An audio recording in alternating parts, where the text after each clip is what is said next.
এক সবুজ বনের বটগাছে একটি সুন্দর পাখি বাস করত। পাখিটি খুব মিষ্টি গান গাইত। একদিন একটি চালাক শিয়াল গাছের নিচে এসে দাঁড়াল।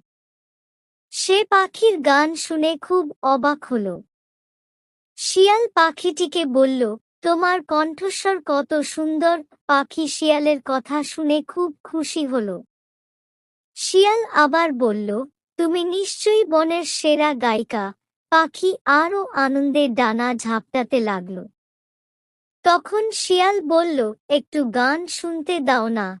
পাখি মিষ্টি সুরে গান গাইতে শুরু করল। বাচ্চারা সব খেলতে যায়, হাসি ভরা মুখ। দৌড়ে দৌড়ে কাটায় তারা আনন্দময় সুখ। ফুলের বাগান, সবুজ মাঠে গায় তারা গান।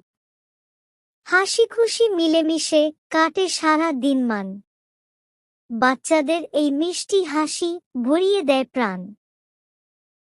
বনের সব প্রাণী সেই গান শুনে মুগ্ধ হল।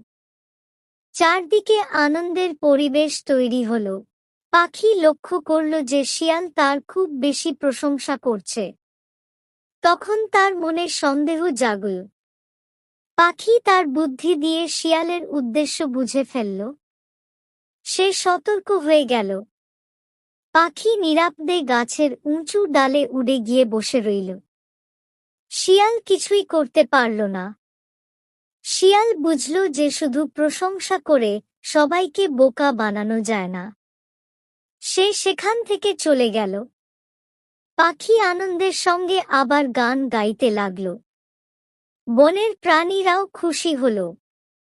এরপর থেকে পাখি ও শিয়াল দুজনেই একটি গুরুত্বপূর্ণ শিক্ষা পেল। মিষ্টি কথায় সহজে বিশ্বাস করা উচিত নয়, সব সময় বুদ্ধি দিয়ে চিন্তা করতে হবে।